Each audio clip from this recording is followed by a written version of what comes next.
Meron akong napapansin Kaya pirmi kung tinatanong yung programa kung minsan nagre-react ka, di ba? Bakit hindi magkaroon ng thoroughgoing analysis? Ano ba yung source of income ng Pilipinas? Export natin, di ba? Yung export mo, export crops Ano yung export crops? Agricultural base. Pero, hindi nagagamit yung mga resources The very definition of economics is the study of the resources and its allocation to human needs through industries. Yung mga mina mo, itutunawin, gagawin finished product.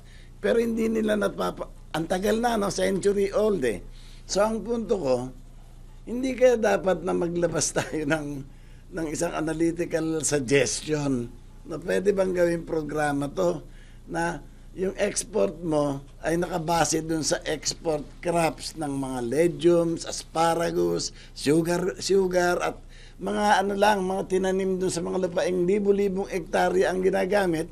Ngayon, pag may shortage ka sa bigas, nagre-reklamo ka. Pagkatapos hindi mo magamit yung mineral resources para pag-umpisa ng industries at yung industrialization, yan ang magbibigay ng income. Yun ang aking pananaw. Yung economic problems natin, hindi yan mabibigyan ng karampatang solusyon kung hindi natin mababago yung ating political system. Correct. Kasi nga, kung for example, may kanya-kanyang direksyon, two-party system, presidential, may direksyon ito, itong partido na ito, itong isang partido, may direksyon ito. Mamimili yung tao kung ano yung gustong direksyon ng mga tao. Batay dun sa kampanya, batay dun sa mga programa. Pag nakapili, kailangan ipatupad ng partidong nanalo. Tama yung sinasabi niya. Partidong nanalo yung kanilang mga economic programs. Ngayon hindi ganoon.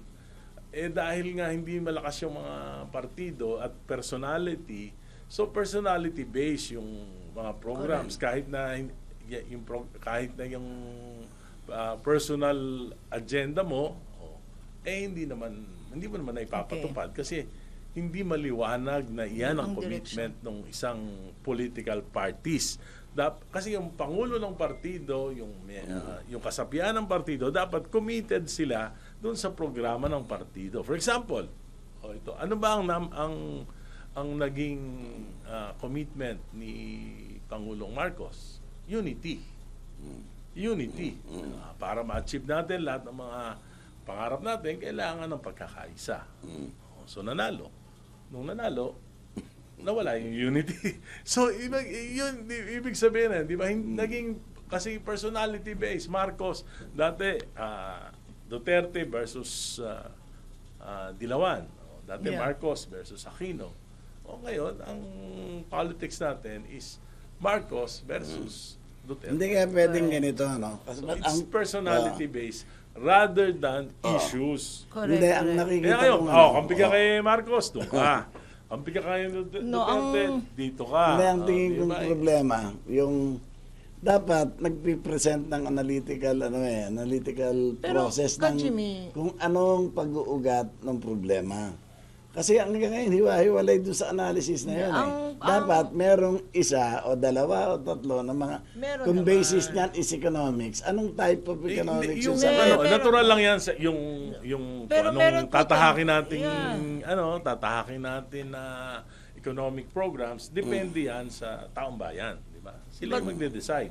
Sa pamagitan ng paghahalal ng mga tao base doon sa kanilang mga programs. Ang problema, Kong Egay, ang problema dyan, pero tama yung sinabi nyo, Like for instance, in the US, they have a presidential two-party system. Pag Republican ka, conservative ang approach mo. America first. So, tinaasan ng tariff para hindi pumasok yung mga export na etc. Yung the Democratic Party lean towards ang dami democratizing etc. Klaro. Pero ayaw ng mga Amerikano, gusto nila bida tayo dapat America first. So they voted for Trump despite yung kabaliwan ng isang Trump. Pinakita ng American people na gusto nila 'yun. Na gawing stronger ang... Hindi kasi, Dito alam mo yung prinsipyong yon, mas tama yung kung mahal mo yung bayan mo. Alam ba, si Trump, kina may katok sa ulo yan, mahal niya yung bayan niya eh. America first. Somebody has to say it dito sa Pilipinas ng isang Filipino leader. Kaya alam mo ang pinakamataas na growth rate natin sa entire history. Madalas kong sabihin dito, si Carlos P. Garcia, na hindi inalintana kung maliit siya, maitim siya, hindi siya magandang lalaki. Pero, yung pinakamagandang patakaran isinagawa niya, kaya 12% yun eh.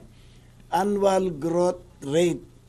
In real terms, dahil dumami yung industriya at lumaki yung employment. Halos walang employment eh. Kaya during his time, walang nagtatrabaho sa abroad eh.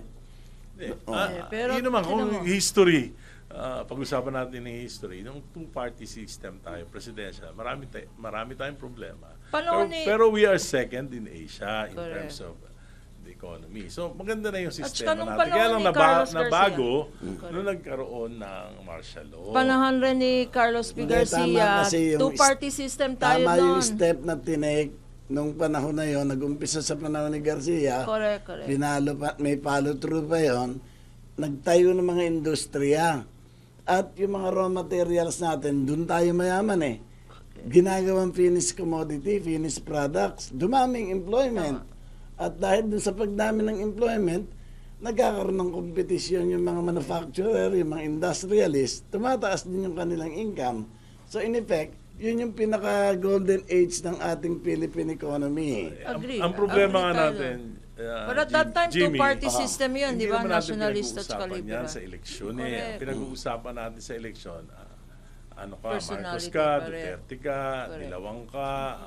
Yun So, ang pinag-uusapan natin. Hindi, Kong Egay. kaya yung mga tao, hindi maliwanag sa kanila kung ano, yung pag binoto nila based on personality, not on their specific platforms. Okay. Kaya kahit na pagkatapos pagka nanalo na, kahit na hindi talaga na ipatupad yung hindi naman maliwanag talaga sa tao kung ano Hindi, ipapatupad nila.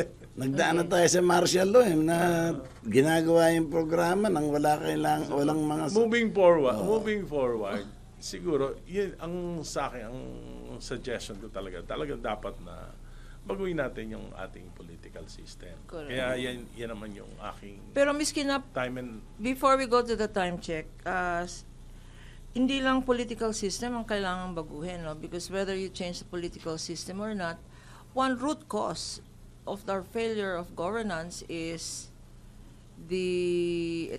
yung mga pamilya, no? Di ba? kasi 88%. kung two-party system, yung political dynasties, mahihirapan Political din. dynasties. Mahihirapan, they will not thrive.